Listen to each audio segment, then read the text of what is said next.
అంతర్ధానం అయిపోయే దిశగా వెళ్ళిపోతోంది, మునిగిపోతోంది. ఇది క్లియర్ కనబడుతోంది. కాకపోతే అమరావతి రాజధానిలో శరవేగంగా నిర్మాణాలు జరుగుతున్నాయి.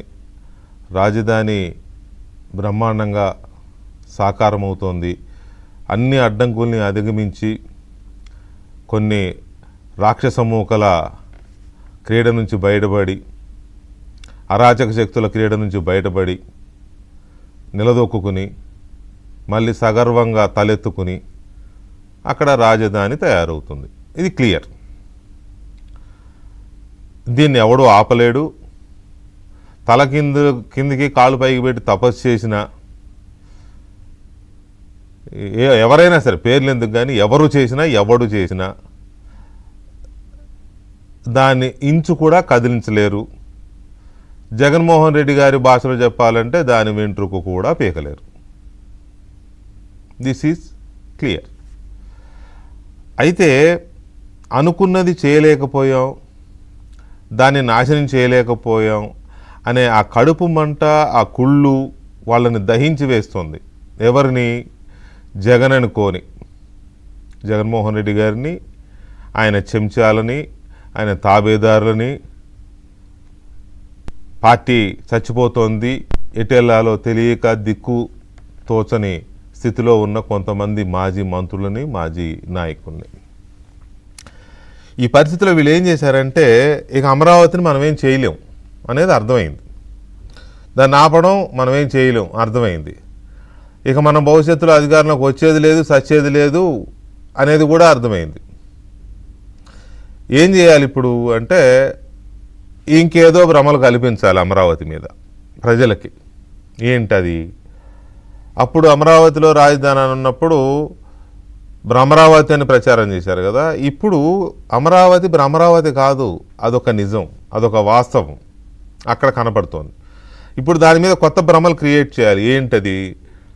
అవినీతి జరిగిపోతుంది, దోపిడీ జరిగిపోతుంది, దోచుకు తినేస్తున్నారు, దోపిడీ చేసేస్తున్నారు, బినామీలు, లేకపోతే ముఖ్యులు, లేకపోతే చంద్రబాబు నాయుడి కులం, లేకపోతే చంద్రబాబు నాయుడు సన్నిహితులు, కోటరీ, ఇదే తెల్లారి లెగిస్తే తినేస్తున్నారు, దోచేస్తున్నారు, ఇదే ఏడుపు.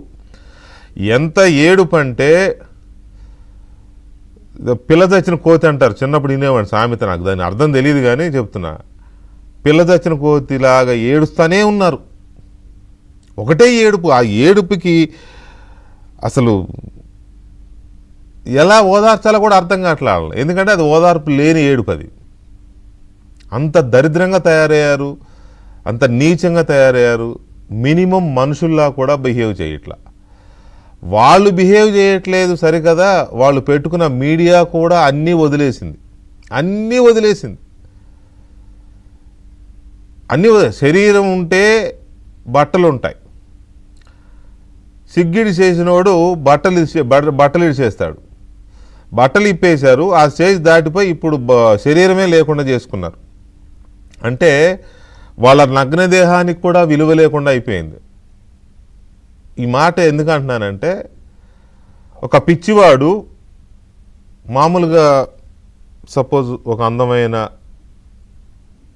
అమ్మాయి ఎక్స్పోజ్ చేస్తే చూస్తూ ఉంటారు, లేదా ఒక బాడీ బిల్డరు, ఒక సినిమా హీరో షర్ట్ లేకుండా మజిల్ బాడీ చూపిస్తుంటే చూస్తారు. అదే ఒక పిచ్చివాడు మగ అయినా, లేదా పిచ్చెక్కిన అమ్మాయి అయినా, లేడీ అయినా రోడ్డు మీద నగ్నంగా వెళ్తుంటే ఎవరైనా చూస్తారా? చూడరు కదా. చూడకపోగా రాళ్లతో కొడతారు. చాలా చిన్నప్పుడు నేను కూడా చూశాను, గ్రామాల్లో రాళ్లతో కొట్టిన సందర్భాలు చూశాను. రాళ్లతో కొడితే కొంతమంది పిచ్చివాళ్ళు చనిపోయిన సందర్భం కూడా చూసాము. ఎందుకు అని అంటే, పిచ్చివాళ్ళు అంటే ఆ రోజుల్లో జాలి ఉండేది కాదు, భయం ఉండేది. ఈడెక్కడొచ్చి కరుస్తాడో, ఎక్కడొచ్చి గీకుతాడో అనే ఆ భయంతో రాళ్లతో కొట్టేవాళ్ళు. కొడితే చనిపోయిన సందర్భాలు, ఘటనలు ఉన్నాయి, మనకు తెలుసు. అందరూ ఒకసారి రివ్యూ చేసుకోండి. వీళ్ళకి బట్టల విలువ తెలియదు, అసలు బట్టలు అవసరమా లేదో తెలియదు, అలా బట్టలు లేకుండా తిరుగుతూ ఉంటారు. ఆ స్థాయికి వెళ్ళిపోయారు వీళ్ళ మీడియా వీళ్ళు. ఇంతసేపు చెప్పాల్సి వచ్చింది వీళ్ళ నైత్యాన్ని, లేకపోతే వీళ్ళ దిగజారుడుతనాన్ని, వీళ్ళ దిగంబరత్వాన్ని. దిగంబరం కూడా కాదు, ఇంకా దాన్ని ఏదో అనాలి. చిన్నప్పుడు పెద్దవాళ్ళు ఏదో సామెత చెప్పేవాళ్ళు, క్షమించాలి ఈ సామెత చెప్తున్నందుకు, అంటే అందులో బూతుందని నేను అనుకుంటున్నాను, ఉందో లేదో కూడా తెలియదు. రంకు నేర్చినమ్మ బొంకు నేరకపోతే కొంకనక్కల పాలైందంట. అర్థమైంది కదా. ఇప్పుడు వీళ్ళు చేసింది అదే పని, ఎంతసేపు దోచుకోవడం ఇదే పని, వాళ్ళకి వేరే పని లేదు.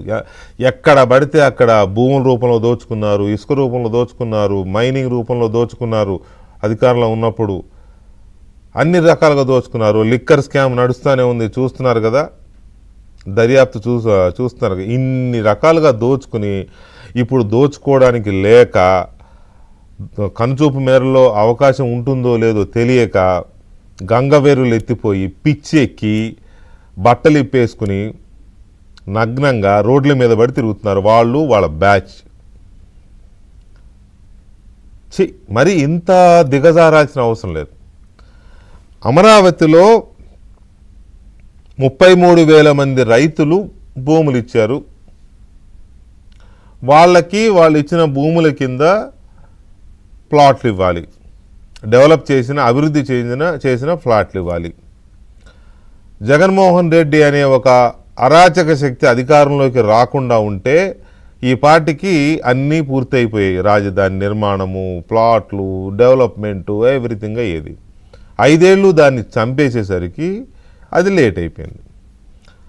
ఈ లెక్కన 80,000 ప్లాట్లు 33,000 మంది రైతులకి రిటర్నబుల్ ప్లాట్స్ కింద ఇవ్వాలి డెవలప్ చేసి. 80,000.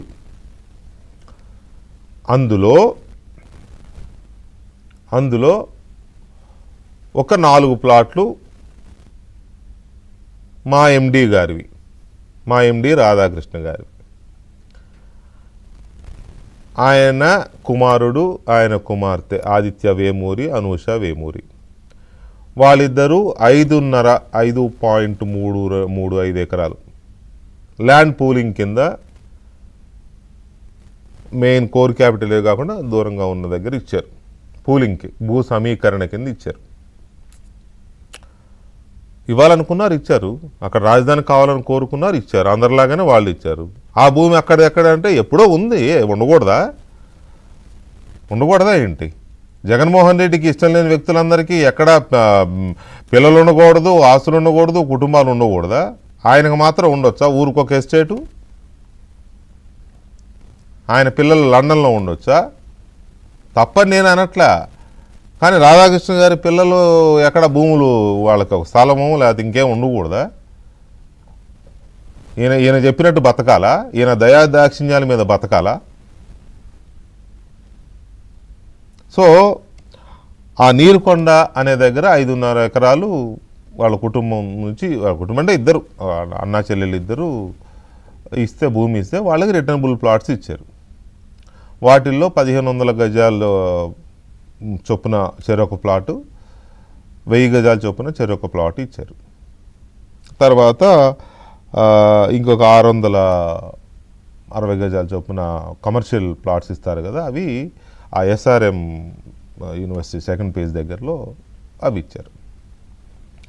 ఇప్పుడు వీళ్ళు ఏడుపు ఏంటంటే, వీళ్ళు రాసింది ఏడుపు కాదు, అది పోనీ నిజంగా అక్కడ వాళ్ళు రాసిన దాంట్లో, చూపించిన దాంట్లో వాస్తవం ఉంటే కుళ్ళుకుంటున్నారు, ఏడుతున్నారు అనుకోవచ్చు. ఒక అబద్ధాన్ని వాళ్ళే సృష్టించుకుని ఆ అబద్ధాన్ని నిజమని నమ్మి వాళ్ళే ఏడ్చేస్తున్నారు. దీన్ని ఏమనాలో నాకు అర్థం కావట్లా. ఇప్పుడు అక్కడ ఒక బూచి ఉంది, ఒక తోడేలు ఉంది, ఒక పులి ఉంది, ఒక సింహం ఉంది, అది కనపడింది, దాన్ని చూసి భయపడ్డామంటే అర్థం ఉంది. అక్కడ సింహం లేదు, పులి లేదు, కానీ ఉందేమో అని భయపడిపోతున్నారు వీళ్ళు ముందే. అక్కడ రాధాకృష్ణ అనే ఒక సింహం, రాధాకృష్ణ అనే ఒక పులో కనపడుతుంది వీళ్ళకి. దాన్ని చూసి వీళ్ళు ముందే భయపడిపోతున్నారు. భయపడిపోయి ఏమంటారు, 3 రకాల ఇవి మొదలెట్టారు. ఏంటవి? సెక్రటేరియట్కి అది సమీపంలోనంట, లేకపోతే చంద్రబాబు నాయుడు కట్టుకుంటున్న ఇంటికి సెక్రటేరియట్కి ఏమో కూతవేటు దూరంలోనంట, సెక్రటేరియట్కి కోతవేడు దూరంలో పెట్టుకుని సెక్రటేరియట్లో కోత ఎత్తే రాధాకృష్ణ గారు విని పరిగెడతారు అక్కడికి. ఆయన ఇప్పుడు హైదరాబాద్లో ఉంటున్నారు. చంద్రబాబు నాయుడు ఇంటికి అతి సమీపంలోనంట. అంటే ఊళ్ళల్లో పల్లెటూళ్ళల్లో పక్క ఇళ్ళ ఉన్న మహిళలు ఆ కాంపౌండ్ వాళ్ళ మీద నుంచి వదినా ఏం కూర వండావు, ఏమో టమాటా పప్పు వండాను వదినా, ఇటు మాట్లాడుకుంటారు కదా, అమ్మలక్కలు అంటాం కదా. అట్లా చంద్రబాబు నాయుడు గారును రాధాకృష్ణ గారు రోజు అతి సమీపంలో కట్టుకొని మాట్లాడుకుంటారా? ఏంటి వీళ్ళ బాధ ఏంటో నాకు అర్థం కావట్లా. ఎస్ఆర్ఎం యూనివర్సిటీ కంట ఎదురుగానే ఇచ్చారంట వేమూరి ఆదిత్యకి, అలాగే వేమూరి అనుషకి ఎదురుగానే ఇచ్చారనేది వీళ్ళ ఇంకొక అభూత కల్పన కూడా కాదు, పచ్చి అబద్ధం. ఎస్ఆర్ఎం యూనివర్సిటీ సెకండ్ ఫేజ్కి ఎదురుగా 3 కిలోమీటర్ల దూరంలో ఉంది. ఎదురుగా రోడ్లో 3 కిలోమీటర్లు, ఎదురుగా పక్క రోడ్లో కూడా కాదు, ఎదురుగా రోడ్లో 3 కిలోమీటర్లు. అది పక్కన ఎలా అవుద్ది, ఎదురుగా ఎలా అవుద్దో అర్థం కావట్లా. ఇవన్నీ క్రియేట్ చేసి రైతులకేమో ద్రోహం చేస్తున్నారంట, రైతులనేమో చెరువుల్లో, తుప్పల్లో, కొండల్లో ఎత్తున్నారంట. రాధాకృష్ణ గారు లాంటి వాళ్ళకి, లేకపోతే ఇంకొక ఆయన ధనేకుల సుబ్బారావు అనే ఆయనకి, రమేష్ అనే ఆయనకి, ఇట్లాంటి కొంతమంది బాగా సన్నిహితులు, చంద్రబాబు నాయుడికి బాగా సన్నిహితులుగా ఉన్న వాళ్ళకి, బినామీలకి, కోటరీలకి, వీళ్ళందరికేమో ప్రైమ్ ప్లాట్లు ఇస్తున్నారంట. ఎవడురా నాయన ప్రైమ్ ప్లాట్ ఇచ్చింది? జగనన్న కాలనీలని శ్మశానాల్లో, ఆ ఊరికి దూరంగా ఉన్న అడవుల్లో, కొండల్లో ఇచ్చింది ఎవరు? మీరు కదా. ఈ 80,000 ప్లాట్లు లాటరీ సిస్టంలో కదా, రైతుల సమక్షంలో కదా తీశారు. ఎక్కడన్నా ఒక కంప్లైంట్ రైతుల నుంచి వచ్చిందా? నీ నొప్పి ఏంటి, నీ బాధ ఏంటి, నీ ఏడుపేంటి, అసలు నీ కష్టం ఏంటి, దేనికోసం ఏడుస్తున్నావు నువ్వు? ఈడు రాశాడు. ఈ రాయగానే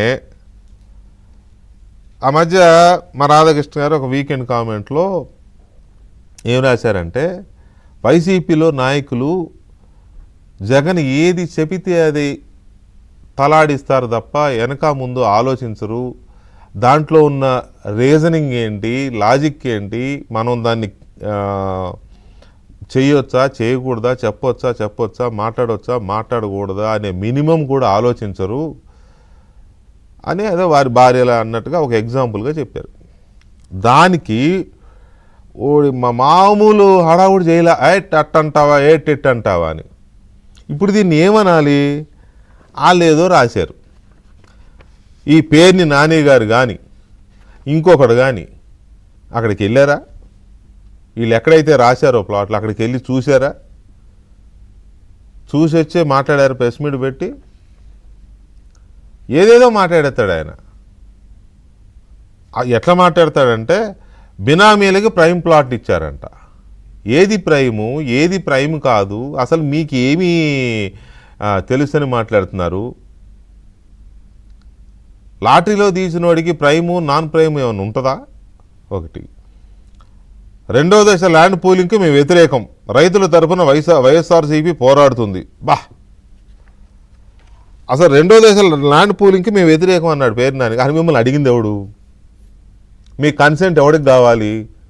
మీరు అనుమతిస్తే పూలింగ్కి వెళ్ళాలా? మీ అనుమతి ఎవరికి కావాలి? అసలు మీ అనుమతితో పని ఏంటి? మీతో కానీ మీ పార్టీతో కానీ ఏమైనా పనుందా?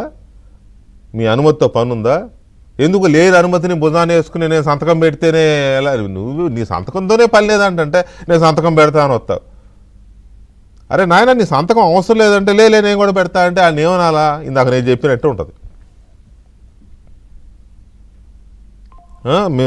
రైతుల తరఫున వైఎస్ఆర్సీపీ పోరాడుతుంది. ఏ రైతుల తరఫున నాన్న? రాజధాని రైతుల తరఫున, 3 రాజధాని రైతుల తరఫున, మావిగన్ రైతుల తరఫున? ఏ రైతుల తరఫున పోరాడతావు? ముందు అది క్లారిటీ తెచ్చుకోండి నానిగారు, మీరు కానీ మీ కొలీగ్స్ కానీ. అమరావతి రైతుల తరఫున పోరాడదలుచుకున్నారా? 3 రాజధానుల రైతుల తరఫున పోరాడదలుచుకున్నారా? మావిగన్ రైతుల తరఫున పోరాడదలుచుకున్నారా? ఏది అసలు మీకంటూ ఒక క్లారిటీ ఉందా? మీకంటూ ఒక ఒక పిక్చర్ ఉండి సచ్చిందా, అసలు ఒక విధానం ఉండి సచ్చిందా? నేను ఇలా అంటున్నానని అనుకోవద్దు రాణి గారు, మీరంటే నాకు పర్సనల్గా గౌరవం, కానీ ఇలాంటి సందర్భంలో మాత్రం మీ ఇంటిగ్రిటీని మీ మీ మీ వెన్నెముకను తీసేసుకుని బొర్రాడిస్తున్నారు, తలూపేస్తున్నారేమో అనిపిస్తుంది. అనిపించేది ఏంటి, ఇట్స్ ఫ్యాక్ట్.